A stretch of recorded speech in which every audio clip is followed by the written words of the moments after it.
perfect. I think it is. I want it more on you than me. Oh, You're the no. You're the Because one then I'll that... call by myself, right? No, you're on. I'm going to sit right here. We make sure. There we go. Oh, Hey! Hey, how we doing here? Hey, I'm Beau. This is BEAU'D Not Broken, and this is the Daily Bend, and we're live on Periscope. We're in, is this Benjamin? Benjamin, Egypt. Benjamin.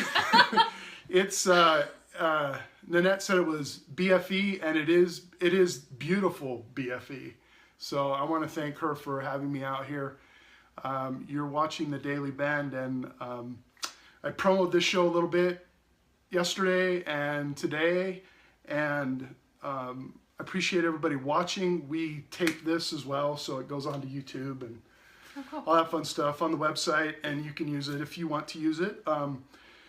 And so we want to thank people that are coming on. Every once in a while, I kind of take a little break and I say what we're talking about and what we're doing. So if I look at my watch and, you know, that kind of thing, I'm not bored and I'm not yawning. So, yeah, right. So, we don't really have topics on this show. We talk about people being bent. We talk about them being bowed. BEAU'D Not Broken is just one of those, my program that you know, we've gone through. We all go through tragedies, successes, challenges, adversities, things like that. And having Nannette on, I've wanted to have her on I've only been doing this for 2 months, but you're one of the first people that I thought of. And when Brad was kind of talking, we were trying to do the whole thing, I was excited to do it. It's a little emotional for me. It's a lot emotional for you, I'm sure. Nannette's husband was killed in 2014. Right. He was a sergeant with the Utah County Sheriff's Department.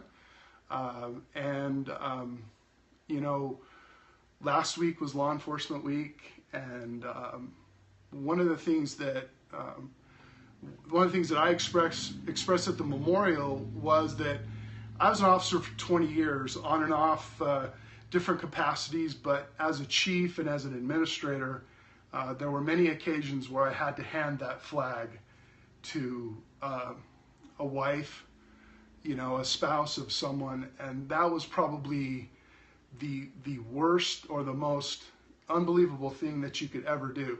This show is not about me, but it brings up a lot of emotion. It brings up a lot of memories of how difficult it is, number one, to be in public safety, and number two, there's no other profession other than the military where their life can be taken from them. You know, there's dangerous jobs, but the most dangerous job, even here in Utah. And we lose too many in Utah. We lose too many around the country. And so I guess my point in opening up here is that we're going to talk to Nannette about a little bit of her journey and, you know, what's kept her focused. And again, we'll break in every once in a while, kind of let people know what's going on, but I really appreciate you being a guest on the show. Oh. And I know it's kind of, you're talking to a phone, and so it kind of doesn't really, it's not kind of, is it real, is it not real? But thanks for having me, and I have people on that have, you know, struggled with all kinds of things and adversities and things like that. The reason why I wanted to have you on the show was, tell us about you. I mean, we know that this horrible thing happened, and what has really kept, you know, we'll talk about all your works within, you know, the foundation and all those kinds of things in a minute, but kind of take us back 4 years ago, or I guess it was only 2 years ago, 2 or so years ago. Take us back to that, and maybe before, you know, tell us about your family a little bit and those kinds of things, and then kind of your progression over these last couple of years. Okay. Well, Corey and I met in 1995. It was a March of Dimes jail and bail thing. So he was one of those officers that would go and fake and arrest someone. And handcuffs involved. Exactly, yes. And then they had a beauty contestant that was always with them. And so I had done a bikini calendar, and I was with 11 other girls, and everybody wanted to ride with Corey because he had those big blue eyes and big smile. And good-looking guy. Yeah, yeah. I was the only one that thought he was cute, but I didn't really care. And I ended up with him, and it was funny because my bishop at the time was Bishop Wride, and so I saw C. Wride on his name tag, and I'm like, so what's the C stand for? And he says deputy, and I'm like, great, this is gonna suck. So anyway, I rode with him that whole day, and he was awesome, and we went on a date that night, and we got married 4 months later. So wow, yeah. That was boom boom. And at the time, I had 3 boys. Corey's my 3rd marriage. Oh, okay. So Corey ended up raising our 3 boys. Awesome. And he actually adopted 2 of them. My oldest was actually 12 at the time, and he got married before Corey adopted the kids. So wow. So it was too late for him. So very blended family. Right. Coury and I had a boy and a girl during our marriage, and we were married for 19 years. And he was a cop a year with Utah County by the time I met him. So okay. You know, perfect little And when he boy. was when he was murdered, basically, he how many years did he have on? He was 9 months from his retirement of 20 years. Yeah. That brings up a whole nother story about being that close to your retirement and and something not like being that able to happening. buy it out or not be able to get it. Yeah, no. Exactly. It's sickening. Yeah. Exactly. So, we don't have to go through the whole horrible detail, but when he was killed, and I guess talk a little bit about the time that what did you really hold on to during that time? With BEAU'D Not Broken, we talk about faith and faith in yourself, and maybe faith in a higher power, energy, and courage. You really epitomized that whole courage thing anyway, and then endurance, moving on, and kind of getting through it. Was there a certain time after was it immediate, or was it? Here's a woman. I'm asking questions and I'm talking, but here's a woman who went to the sentencing hearing, right? You went to the girl's sentencing hearing that shot your husband. Yeah, I was at the pre-trial hearing, the trial, and the sentencing, yes. And you forgave her, basically, and yes. you forgave her, and obviously there was a lot of emotion there. Will you talk about that for just a minute? Sure. Right before her sentencing, we were able to address the judge. And as I was addressing the judge, I was letting Megan know how this had affected our family, how it affected my children, what we had taken away from us. And I let her know. I had forgiven her from the beginning because there were some events that had taken place that let me know that I was supposed to do that. The day that I found out,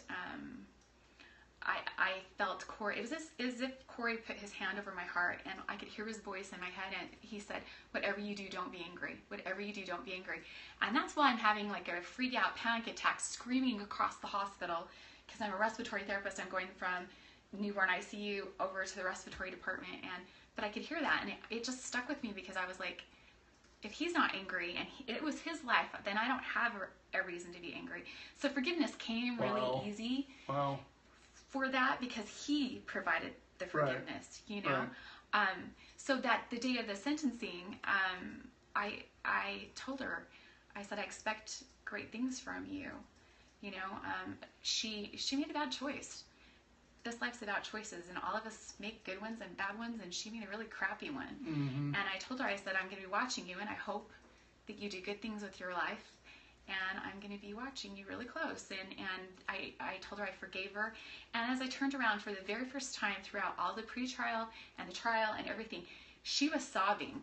And she was always, during the trial and everything, she wouldn't let me look at her, because everybody in the family, we wanted to give her darts, with our eyes. But I just wanted to see what her emotions were. I wanted to see where she was. And she was always hiding behind, like, her lawyer or officer or something like that, and I could never get it. But she, for the very first time, looked me square in the eyes, and she just was sobbing. And she goes, thank you so much. I'm sorry, just like that. And I was like, I got the closure that I needed to be able to move on. Mm-hmm. And she knew that I really forgave her, and she thanked me for that. So I was just like, I feel like we're at a point now. Even though she's up for to have it reheard or whatever. Is she appealing it, or she has appealed. She wanted a new trial. Oh. That got turned down, and now she's in appeal. But I just feel like I can watch her grow, and she's not going to come up for parole until she's my age. So there it is. There it is. Yeah. Oop, there it is. Yeah, oop, there it is. So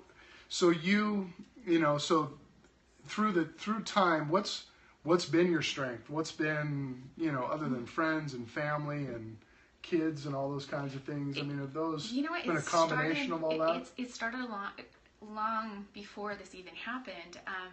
I've always been able to have dreams that came true. And when Corey and I were just freshly married, maybe 3-4 years, he was always working night shifts and stuff. And one night, I woke up screaming. I mean, just blood-curdling scream and just sobbing. And I told him he would be shot and killed. And he was just like, no, it's going to be okay. It'll be fine. I won't, that won't happen. Well, I had that dream again 3 years before it happened, and then 1.5 years before it happened. So I had the dream 3 times, and I told him he would be shot and killed. And each time I woke up screaming. And I think Corey learned to listen, because I remember when Derek Johnson was killed 4 months before Corey was. He said, when I die, not if, but when I die, if it's in the line of duty, this is what my funeral will be like. I want you to be prepared. This is what you're going to be facing. But she'll be taken care of, which he had no idea that wouldn't happen. But I got to mourn with him for like 15 years for, what was going to happen, because we believed it would happen. It just kept happening. So you really didn't kind of push that aside. You really embraced that in a way of, I got to start getting ready, and I got to be prepared. I've always been able to, all through childhood and everything. I'm leaving pretty quick here, because if she has a dream about, no, I'm just kidding. Brad, okay over there? Wow. So okay, I didn't know that. To me, it was a tender mercy. It's not something that I've told a lot of people, because I haven't really told my story. But yeah, it was super comforting to be able to have that and be able to face it with him. And 3 days before it happened, his soul knew that something was up. Really? I mean, he was upstairs, just pacing in our bedroom, and he just started to cry. He sat on the end of our bed and just was sobbing. And he had this baby fine hair, so he would pull it out, and it would just stick like he had, glue in his hair. And I'm like, oh my gosh, what is wrong? Is it the kids? Is it, money? Is it the house? What is it? Because we had just barely built this house, and he just looked at me after he could gather his breath and everything from crying. And he was like, I just need to spend time with you. And I was like, okay, hot date, But we spent the following 3 days before I went back on my hospital schedule dating. We went to Swig, we went, to the park. We went, we went all over the place, up in the mountains, different places like that. We spent time together. And, we went on runs every single morning. And that kind of thing. So you're watching Bone Not Broken, the Daily Band. We have Nannette Wride here with us, and her husband was killed in January. It was January 30th, 2014, by a young girl, really, in the line of duty. And she was just sharing. Thank you for sharing that. I mean, she over some dreams and time knew that this was going to happen to her husband, and that's pretty powerful stuff. That's when you know it's coming. When you really embrace, it's coming. Wow. So let's go to after the funeral and after, a little bit of time. What time was that like? How was that for you? What was the support like? I guess I may know some of the answers, but the support like from the law enforcement community, and then support from maybe friends and other people like that. What was that like? The day that Corey died, you see where I live. Right. The day that Corey died, my safe was gone. Right. I didn't feel safe anymore. My kids didn't feel safe anymore. So we had a police officer that was stationed outside of our house. Right. And for months. Right. But the outpouring of love from the community and from my Thin Blue Line family was just amazing. Those prayers could be felt from them, and they held us together, completely priceless. And I could never thank everyone enough, for all of those early days. Because as a widow, I'm sitting there, I mean, as a natural mom, I want to pick my kids up, and be like, it's going to be okay, and protect them. I couldn't, because I was grieving differently than they were. Right. I couldn't fix this. I didn't even know how I was going to breathe or how I was going to even go on, let alone fix them. So the community was huge, and the police officers huge. I mean, Corey had passed some kidney stones in December before he was killed, and ended up in the emergency room. And there came this bill, this huge bill, and I was like, "Holy crap! How am I going to pay for this? I don't even know." Because your stipend of money is gone, wow. as soon as he dies. Yeah. And I didn't know how I was going to pay for it. And so as I was praying that night after I got it, I'm just like, help, I don't even know what to do. And I'm not, no lie, within 24 hours, I had 5 UHP officers pull up in front of my house, and they handed me a check for $1,800, and it paid my bill. I mean, and that kind of stuff happened all the time. It wasn't just a one-time thing. I could tell you thousands of miracles that happened like that over and over the last 2 years. How about negative? How about any negative after that? I think it makes me feel sad for people because they don't know how to talk to you or how to approach you. Right. I had people that I've known for years, like 20 years. Friends. Yeah. And they would see me in Walmart and turn around and walk away like they were going to get my disease or something. Wow. You know, I'm like, dude, this black cloud is not, you can't catch it. Right. You know, but I felt bad because it's just, they just didn't know what to say or what to do. And all I needed them to be like is, you know, we're praying for you, or we love you, or anything simple. But, and a lot of people give those empty words of, I'm sorry for your loss. Well, that means nothing. That means nothing to someone that's lost something, even though that's like the generic thing to say. But if you give them memories of the person, oh, I loved his smile, or I loved his blue eyes, or I loved the way he used to laugh, or, you know, something like that to hang on to, that's what the people want. That's what they need to help them heal, because you're not going to forget that. Do you know what I mean? Oh, yeah, so, definitely. Kind of both ways, but most of the time the bad things were because, you know, people just didn't know what to do. Right. How about the you know, the timing of it? Most people don't know, you know, the timing was in January. Did you go back to the National Memorial in May that year, or Not did that you year. wait It was the following year. the following year? Okay. Yeah. So what I'm speaking of is there's a National Law Enforcement Memorial back in Washington, and that's where they put the names of those around the country that have died in the line of duty. Right. We have one here that I showed you yesterday. They put their name up there. Talk to us a little bit about that. It had been a year or so since then. Talk a little bit about that experience. You know, one of the very biggest, most single healing things that we did, my 2 older sons, Chance and Nathan, we trained for a bike ride. It's called the Police Unity Tour. You ride in behalf of a fallen officer. You can't pay the money to do it. You have to get donations. So it's $1,850 a person in donations to be able to even ride. Right. And it's 320 miles in 3 days. So you ride from Newark, New Jersey into Washington, D.C., and you end on the opening of Police Week. So we ride into the memorial, and I got to ride right past his name. Oh, wow. After 320 miles. So I'm in my own head for 3 days, and my body is getting taxed because, I mean, you do a century every single day. You know, it's tough, and it's really humid back there and stuff. Yeah. In Chesapeake Bay, we got rained on and soaked to the bone, and I mean, just crazy stuff that your body had to go through. But in my head, I had worse things going on. Right. But I got to speak to officers from across the United States.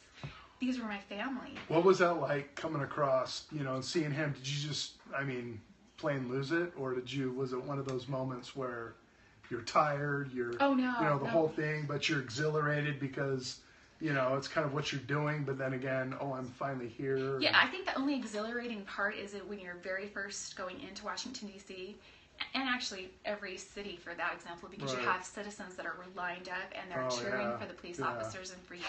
And then we have like helicopter flybys and stuff like that.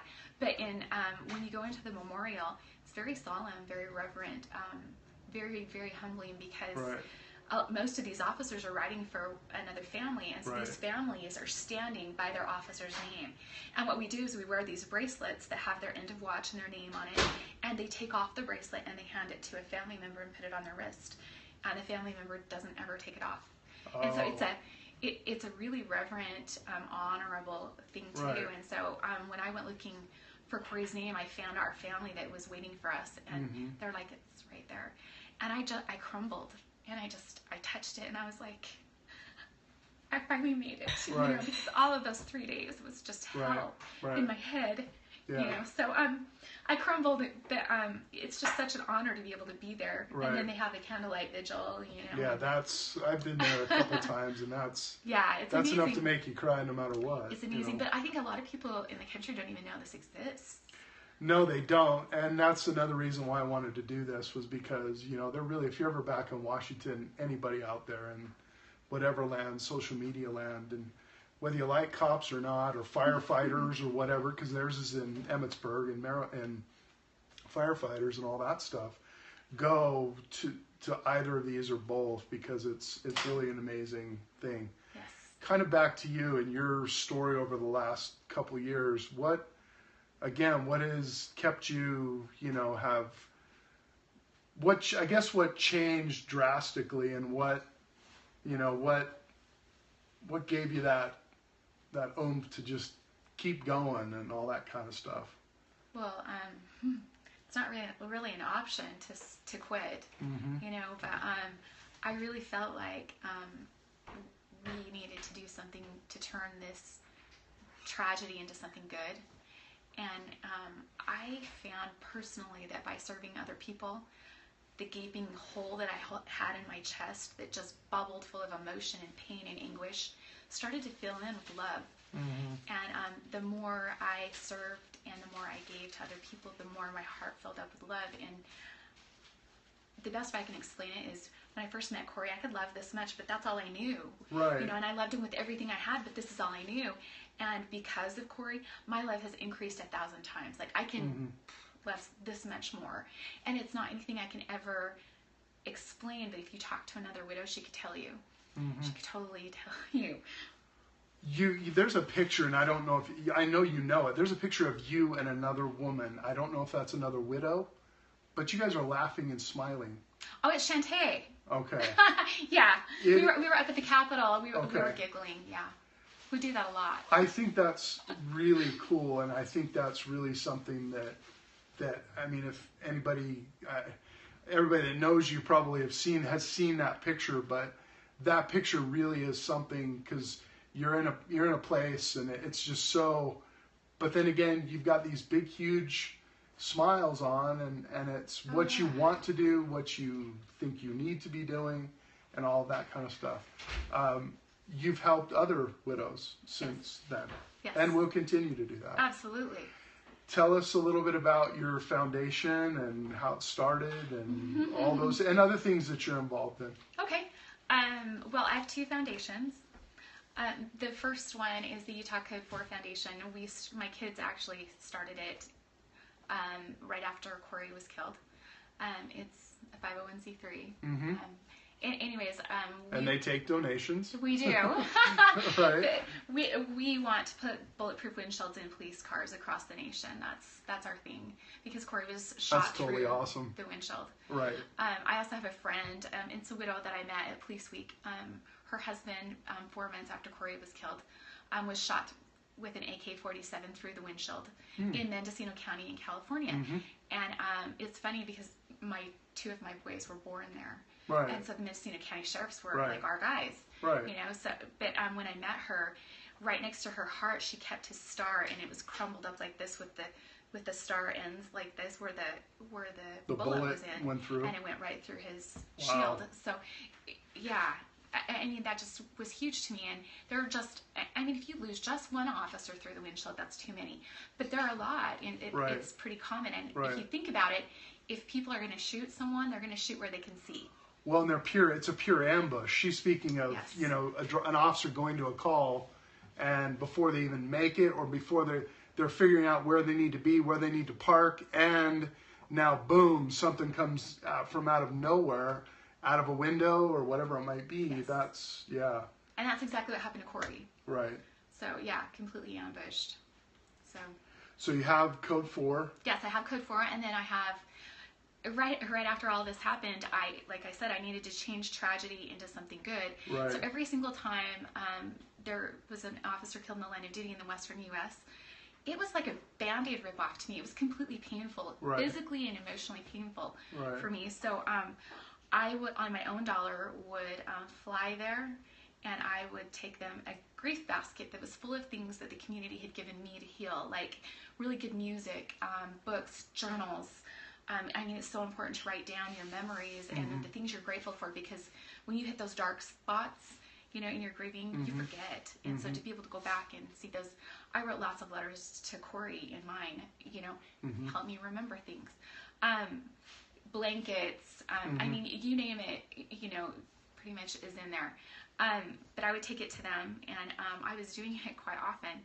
And for example, Nicole Beck is a Las Vegas PD widow.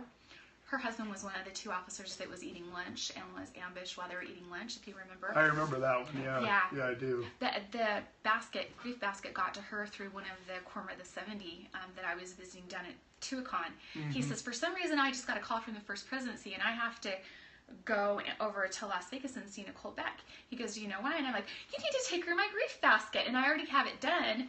And it was going to go with a firefighter, but he ended up not going. And so he took it to her. She said that it sat on her armoire in her bedroom as a beacon of hope. Because all I do is I put a note on the top that says, this is who I am.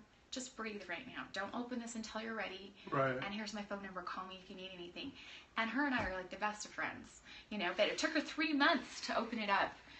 Because it was hope for her, you know, and that's kind of what I wanted to give to these widows. So when I started dating Brad, Brad's like, dude, you're killing yourself. We need to make this a foundation so that we can get help from the community and everything, and then we can start helping these widows across the nation, because they all are struggling. You're a complete zombie when this happens. It's like numb, and it feels like the whole world's going on around you, and you're alone.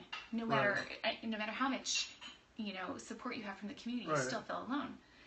And so that's what we've been doing, is visiting widows across the United States. You're watching the Daily Bend. We have Nannette Wride here with us, and talking about post her husband being killed in the line of duty, and the foundations. Mention those again, because I'll post those as well. Mention their websites. That's probably the best way. Okay. So it's bluehaven.foundation. Right. That's the one for the widows and the children of the fallen officers. And then UtahCode4.com. Okay. That's the number 4. The number 4. Yeah. Code 4. Code 4 typically means... Officer okay. Officer's all right, doing okay. A lot of times you'll see that out of a police car, you know, somebody's 4, whatever. Well, and we picked that because Corey was dead on the side of the road for an hour and 45 minutes. He was not code 4 checked. Yeah. Yeah. Yeah. Yeah, that's... Yeah, it means something to not us, good. So yeah, no. Definitely. Definitely. Some of the widows you've helped along the way, you're going to continue to do this for as long as you possibly can. Until I die, yeah. What do you tell people that are, what do you tell wives, husbands that their spouses are going into law enforcement, and what do you tell them to expect? Yeah, as you know, law enforcement world is completely different than anything anybody really realizes. Your officer sees the most horrific things, experiences the most horrific things, and still has to deal with the emotions of everything, and then having to have to turn it off when he comes home, not take it out on his family. Police officers become very cynical, super hyper vigilant about safety, that kind of thing. They have horrible senses of humor. Sick and twisted. Sick and twisted. But so do nurses. Sorry. True. That's the only ones you can. No wonder you guys were so good together. But it's really important to communicate with each other. Right. I think a lot of officers will talk to each other, but what they need to be doing is also talking to their wives about the deepest, darkest stuff. The wives can take it. They're married to you, for crying out loud, you know? Right. And I think that that's really, really important to do. I remember nights where Corey, you know, had to do CPR on an infant and it died and things like that. And he would come home and he'd scoop up our kids and just rock them back and forth and cry and cry. But he'd tell me about it. He wouldn't tell me some of the really bad things, but I remember being on dates and he'd be like, we need to leave now. I'm like, why? Right. This is like really an awesome meal. Why do we have to leave now? We have to leave now. I'll tell you when we get in the car. You know, and then he tells me, oh, that was somebody I arrested and this is what it was for. And we were in a bad situation. We needed to leave. Oh, I thought you were going to go with sights and smells with that. Oh, where that happens very similar too. happens as well. Not only you might find a bad guy, but you're at a nice, you might even be going to the store and you smell bread and all of a sudden, clink, that's the dead body for 30 days that was laying on the ground, or the young girl that got hit by a car, the smells and the sights. Oh, absolutely. Absolutely. So you've been pretty busy talking to groups, talking to not only police groups, but community groups and things like that. Yes. Tell us a little bit about that. So you're traveling around the country with the baskets and the support and all that kind of stuff. What else are you doing besides that as well? Well, there's the speaking engagement. You're probably you're probably asked to be in a lot of different places. Have you? Yes. Where? I mean, all over the country, all over Utah. Well, some of my very favorite places. I get to go to like Sage Hills Elementary out in Saratoga Springs. They do a DARE program out there, and they, if you see the little picture right there. Oh yes, the little girl and Wonder Woman in the background on her shadow. They honor heroes, and so every year since this year was my third time back there. Right. They had Erica Barney and John Ritchie there this year, and they talk about police officers and real life heroes and the things that these kids can aspire to be. And it's just an amazing thing. I love talking to the kids and being able to be a part of that and seeing them honor the officers. I call them my officers because they became my family. They can be your officers. They can be your officers. I've adopted everybody. You can do that. That's fine. Talk maybe. I always give. I always want to give time to things maybe you've never said before, or you want to. I mean, I know you shared something with us with me that was something you don't talk about a whole lot. But is there any other things that sometimes you think, gosh, I wish I would have said that. Now, obviously, it's kind of a general population, but there'll be a lot of, there's a lot of stalking old law enforcement that still wonder what the old beau's doing. But I mean, especially for you, and they'll watch it because of you. But are there some things that you want to say that you maybe haven't said a whole lot before? Most people that know me know that I'm a huge advocate for police officers and firefighters. Because when I was a kid, those were the heroes, But going through all of this, I've learned that they are not taken care of. Their families aren't taken care of. And I think that the only way we're going to change this is to have the community step up. Good people still have voices. And I think a lot of the people keep quiet about things. But I think it's important to reveal that if officers say something, their jobs are on the line. They can be reprimanded by their departments. They can be, demoted. They can be fired if they say anything political or they do anything out of the norm. Now their wives may say stuff, but I mean, it could still get the officers in trouble too. Mm-hmm. But I think it's really important that the public stand behind our officers, because our officers don't get paid anything. They don't get 3 months off like teachers do, and teachers are heroes too, but they get a couple of months off, to breathe. Officers never get that. It's all the time, high stress, seeing the worst of the worst all the time. And then officers also have had their retirement completely docked back. I mean, when Corey first became an officer, he was planning on doing 30 years and getting 70%, and then he's like, oh, hey, if I get 20 years, then I'll get 50%. So he was 9 months from 20 years, get 50%. And now officers can retire at 20 years and they get 30%. I'm like, what's the incentive for these officers to stay? I think the public needs to realize, because your seasoned officers that are good and are trained and that can train these newbies are leaving at 20 years because they have no reason to stay. And the thing is that it's the public that's going to pay the price, because our safety is directly related to an officer. And so I think that people need to stand up and wake up and smell the coffee, because you can't feel safe when you have a little rookie out there that doesn't know what he's doing. Because if you look at the Officer Down Memorial page, a lot of the officers that have been killed since January, there's 37, I believe now, Most of them are rookies. And that's scary because you don't have the seasoned guys teaching them how to be safe and how to have that street smarts and stuff. So it's scary. And to add to that, the community should know that is a problem. If you want basically all rookies in your community, and I know there's going to be a lot of people out there. There are people out there.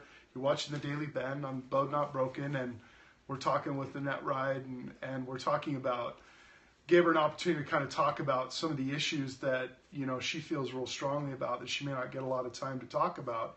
But the one issue she's bringing up is in Utah and around the United States, the issue is law enforcement officers or police officers, they've experienced in hiring, and HR have experienced a huge decline in the amount of applicants. Here in Utah, you could go to almost any agencies and they have openings. That never happened. In my world for 25 years, I never had a problem with hiring. But in 2010, last time I ran for sheriff in Salt Lake County, the legislature passed, 35% of your highest 3 years. What it did was take away the 50% and then the 70% at 30 years. Mm-hmm. Some out there may say, oh, wow, you guys decided to go into it. Right, but that's not an argument. The argument is these people chose to keep you safe and to try and keep everyone protected.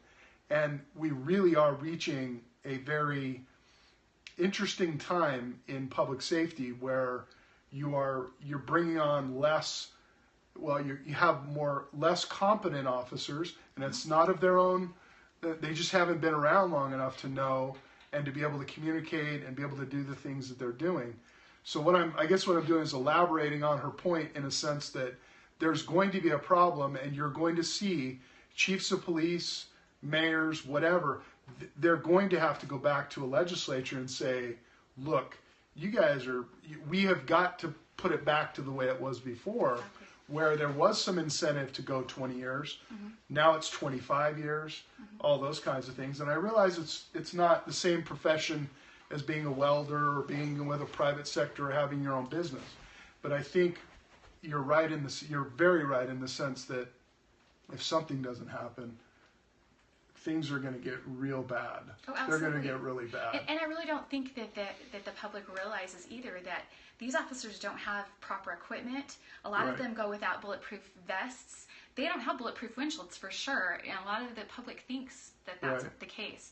And I don't know if you've ever, I know you've sat it. They maybe have never sat in a police car, but there's nowhere to hide. You can't go anywhere. There's so much equipment in there.